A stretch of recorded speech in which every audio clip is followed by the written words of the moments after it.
வணக்கம். வாழ்க வளமுடன். கோமாதா சோதிட ஆய்வு மையம், இளம்புவனம், எட்டயபுரம், தூத்துக்குடி மாவட்டம். இன்று நம்ம சொல்லக்கூடிய ஆழ்வார் ஆச்சாரியர்களுடைய திருநட்சத்திரங்கள் பற்றி இப்போ நம்ம சொல்ல போகிறோம். ஆழ்வார்கள் நாயன்மார்கள்னு நம்ம ஏற்கனவே படிச்சிருக்கோம். இதில் ஆழ்வார்களுடைய திரு நட்சத்திரங்களை பற்றி இப்போ நம்ம தெரிஞ்சுக்கிட போகிறோம். சித்திரை மாதம் அஸ்வதி நட்சத்திரத்தில் வடுகநம்பில் அப்படின்னு ஒரு ஆழ்வார். கார்த்திகை நட்சத்திரத்தில் உயங்கொண்டார். சித்திரை மாதம் உயங்கொண்டார்னு ஒரு ஆழ்வார் பிறந்த. திருவாதிரை நட்சத்திரத்தில் சித்திரை மாதம் திருவாதிரை நட்சத்திரத்தில் எம்பெருமானார், அதாவது இளையாழ்வாள்னு அவருக்கு பேர். அவர் உதித்த நட்சத்திரம். ராமானுஜரும் அதில் உதிச்சிருக்கார், அவர் பிறந்திருக்காரு. உடையவர், பாய்ச்சியக்காரர், அப்புள்ளார் அந்த திருவாதிரை நட்சத்திரத்தில். புலர்பூசம் முதலியாண்டார் அப்படின்னு ஒருத்தர் அவதரிச்சிருக்கிறார். அஸ்தத்தில் கடாம்பி ஆச்சான் அப்படின்னு ஒரு ஆழ்வார்.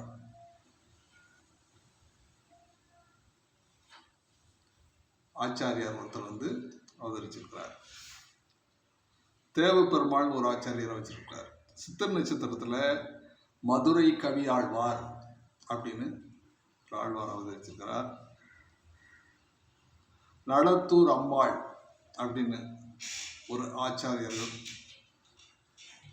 அனந்தாழ்வார் அப்படின்னு ஒருத்தர் இந்த நட்சத்திரத்தில் பிறந்திருக்காங்க. ரேவதி நட்சத்திரம், அதாவது சித்திரை மாதம் ரேவதி நட்சத்திரத்தில் பெரிய பெருமாள் ரங்கநாதனுக்கு உற்சவர். இது ஆழ்வார்கள் ஆச்சாரியார்கள் பிறந்த திரு நட்சத்திரங்களை பற்றி, அது சித்திரை மாதத்தில் பிறந்த ஆச்சாரியார் ஆழ்வாரை பற்றி நம்ம இப்போ சொல்லியிருக்கோம். அடுத்து வைகாசி மாதம் ரோஹிணி நட்சத்திரத்தில் திருக்கோட்டூர் நம்பி அப்படின்னு ஒரு ஆச்சாரியார் பிறந்திருக்கிறார். சுவாதி நட்சத்திரத்தில் பெரிய திருமலை நம்பி அப்படின்னு ஒரு ஆச்சாரியார் பிறந்திருக்கிறார். அழகிய சிங்கர். விசாகம் நட்சத்திரத்தில் திருவாய்மொழி பிள்ளை என்பவர் பிறந்திருக்கிறார். ஸ்ரீ சைலேஷர், திருமலை ஆழ்வார், சடகோபதாசர், காடுவெட்டி ஐயன், நம்மாழ்வார், காரிமாறன், வகுளாபரணர், பிள்ளை நம்பி. வைகாசி மாதம் அனுச நட்சத்திரத்தில் பட்டர், பெரிய பட்டர், வேதாந்த நாச்சியார், திருராமபிள்ளை, கோயில் கந்தாடை அண்ணன். இவங்கெல்லாம் இந்த ஆச்சாரியர்கள் எல்லாம் வைகாசி மாதத்தில் திரு நட்சத்திரத்தில் பிறந்திருக்காங்க. நாமளும் இந்த நட்சத்திரங்களை பிறந்திருப்போம். அப்போ இவங்களைப் போல சிறப்படைய வேண்டும், பெருமடைய வேண்டும், உலக மக்களுக்கு தொண்டாட்ட வேண்டும் என்று நாமும் இதுவரைக்கும் சொன்ன நட்சத்திரத்தில் பிறந்திருப்போம். ஒவ்வொருத்தரும் ஒரு நட்சத்திரம் பிறந்திருப்பாங்க. அப்போ இவங்க பிறந்த நட்சத்திரத்தில் அவங்க புகழ் பெறக்கூடிய அளவுக்கு இருக்காங்க அப்படின்னா நாமளும் இந்த புகழ் பெற வேண்டும் என்று நினைக்க வேண்டும். ஆணி மாதம் ஆயிலி நட்சத்திரம். மாரநெறி நம்பி அப்படின்னு ஒரு ஆச்சாரியார் வந்திருக்கிறார். சித்திரை திருவாளி ஆழ்வார் ஆழ்வார். சுவாதியில் பெரிய ஆழ்வார் பிறந்திருக்கார். ஆழ்வார்களே பெரிய ஆழ்வார் முக்கியமான ஆழ்வார். வடக்கு திசை வீதி பிள்ளை அப்படின்னு ஒரு ஆச்சாரியார் வந்திருக்கிறார். திருவரங்க பெருமாள் அரையர் அப்படின்னு எங்களாழ்வான் அப்படின்னு பார்த்துருக்கிறார்.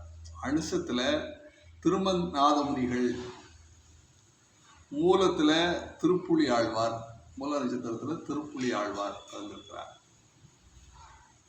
அதுக்கப்புறம் நாலாவதாக ஆடி மாதம் பூச நட்சத்திரத்துல பிரதிவாதி பயங்கர அண்ணன் அப்படின்னு ஒரு ஆச்சாரியார் வந்திருக்கிறார். பூரம் ஸ்ரீ ஆண்டாள், சூடி கொடுத்த சுடற்கொடியாள் கோதை ஆண்டாள்.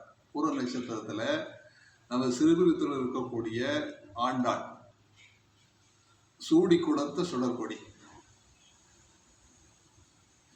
பெருமாளுக்கு ஆண்டாள் கை மூலம்தான் மாலை சூடி கொடுக்கப்பட்டு அவருக்கு சாத்தப்படுகிறது. அந்த ஆண்டாள் பூர நட்சத்திரத்திலே பிறந்திருக்கிறார். இதை போன்று இந்த நட்சத்திரத்தில் பிறந்தவர்கள் கோடியான கோடி மக்கள் இருப்பீர்கள். அந்த ஆண்டாளை போன்று சிறப்போடு வாழ்வீர்கள். கந்தாழை தோழப்பர் அப்படின்னு அந்த பூர்வ நட்சத்திரத்தில் பிறந்திருக்கார். அஸ்தம் பத்ரி நாராயண பெருமாள்னு ஒரு ஆச்சாரியார் பிறந்திருக்கார் அஸ்த நட்சத்திரத்தில். சுவாதியில பசிராசன், பசிராசன் அதாவது கருடாழ்வார். பச்சிகளுக்கு அரசன் யாரு? கருடாழ்வார். பச்சிராசன், பச்சிக்கு ராசன் கருட பகவான். கருடாழ்வார் சுவாதி நட்சத்திரத்தில் பிறந்திருக்கிறார். சுவாதி நட்சத்திரத்தில் பிறந்தவங்க கருடாழ்வாரை சிறப்பா அவரை வழிபாடு செய்தாலே எல்லா வகையிலையும் நமக்கு முன்னேற்றம் கிடைக்கும். பாரத்வாச சிர்னிவாச சீயர் அப்படின்னு ஒருத்தர் பிறந்திருக்கிறார். உத்ராடம் ஸ்ரீ ஆளவந்தார். உத்ராட நட்சத்திரத்தில் ஸ்ரீ ஆளவந்தார்னு ஒரு ஆச்சாரியார் பிறந்திருக்கிறார். பரவஸ்து பட்டர் பிரான்சியர். திருக்குறுகை பிள்ளான் அப்படின்னு இந்த உத்ராட நட்சத்திரத்தில் இந்த ஆச்சாரியர்கள் அவதரித்த நட்சத்திரங்கள் உத்ராட நட்சத்திரம். ஐந்தாவதாக தமிழ் மாதங்களே ஐந்தாவது மாதம் வரக்கூடிய ஆவணி மாதம் ரோஹிணி. ஆவணி மாத ரோஹிணியில் பெரிய வாச்சாம்பிள்ளை அப்படின்னு ஒரு ஆச்சாரியா பிறந்திருக்கிறார். நைனா ராச்சாம்பிள்ளை அப்படின்னு பிறந்திருக்கிறார். மிருகசீரிடத்துல பரவஸ்து பட்டர் வரான்சியர் அப்படின்னு ஒருத்தர் பிறந்திருக்கிறார். திருக்குறுகை பிள்ளான் அப்படின்னு மிருகசீர நட்சத்திரத்துல ஒரு ஆச்சாரியார் பிறந்திருக்கிறார். இவர்கள் சாதனை தனிப்பட்ட முறையில் இந்த இதுவரைக்கும் சொல்ல இந்த பெரியோருடைய சாதனைகளை நாம் பின்னால ஒவ்வொருத்தருடையும் அந்த நட்சத்திரத்தில் பிறந்த அந்த ஆச்சாரியர்களை பற்றி அவர்கள் தலைப்பில் இன்னும் நாம் வருஷம் சொல்லக்கூடிய சூழ்நிலைகள் வந்து கொண்டிருக்கிறது. வருஷம் சொல்லுவோம். இருந்தாலும் அடிப்படையாக இந்த நட்சத்திரங்களை எல்லாருக்கும் தெரியப்படுத்துவோம். இதை எல்லாரும் தெரிஞ்சுக்கணும், யார் யார் எந்த நட்சத்திரம் பிறந்திருக்காங்க அப்படின்னு. அந்த நட்சத்திரத்தில் நம்ம பிறந்திருக்கோமா, அந்த நட்சத்திரத்தில் பிறந்தவங்க அவங்க என்னென்ன சாதனை பண்ணாங்க, அந்த அடிப்படையில் நாமும் அந்த நட்சத்திரத்தில் பிறந்திருக்கோம் அப்படிங்கிறத நாம் தெரிஞ்சுக்கணும்.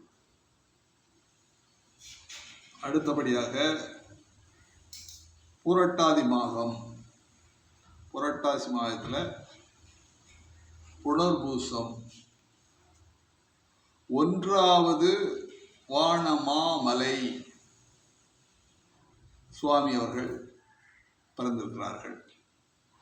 விசாக நட்சத்திரத்தில் புரட்டாதி மாதம் விசாக நட்சத்திரத்தில் திருமலை நம்பி பிறந்திருக்கிறார். கேட்டை ஆதிவன் சடகோபர். கேட்ட நட்சத்திரத்தில் ஆதிவன் சடகோபன் ஒருத்தர் பிறந்திருக்கார். திருவோணம் நட்சத்திரத்தில் ஆவணி மாதம் திருவோண நட்சத்திரத்தில் புரட்டாதி மாதம் திருவோண நட்சத்திரத்தில் வேதாந்த தேசிகர் அப்படின்னு ஒரு ஆச்சாரியார் பிறந்திருக்கிறார். அப்ப இந்த சிறப்பு வாய்ந்த இந்த திருநட்சத்திரங்கள் நமக்கு இப்போ வருஷப்படியாக நான் சொல்லிக் கொண்டு வருகிறேன். இந்த நட்சத்திரத்தில் பிறந்தவர்களெல்லாம் உலகத்தில் புகழ், சிறப்பு, பல்வேறு மக்கள் போற்றக்கூடிய அளவிலே இந்த உலகத்தில் அவங்க எல்லா வகையிலையும் சிறப்பு பெற்றவர்கள், ஆண்டவனுடைய அருள் பெற்றவர்கள். இவர்களை போன்று இதுவரை சொல்லப்பட்ட இந்த திருநட்சத்திரங்கள் பிறந்தவர்கள் நாம் எந்த நட்சத்திரத்தில் பிறந்திருக்கிறோம், இதுவரைக்கும் சொல்ல திருநட்சத்திரத்தில் நாம் பிறந்திருக்கிறோமா என்பதை நீங்கள் உங்கள் சாதக ரீதியாக பார்க்க வேண்டும்.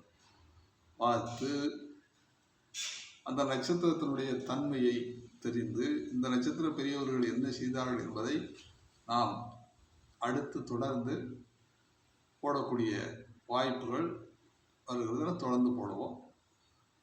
வாழ்த்துக்கள். வாழ்க வளமுடன்.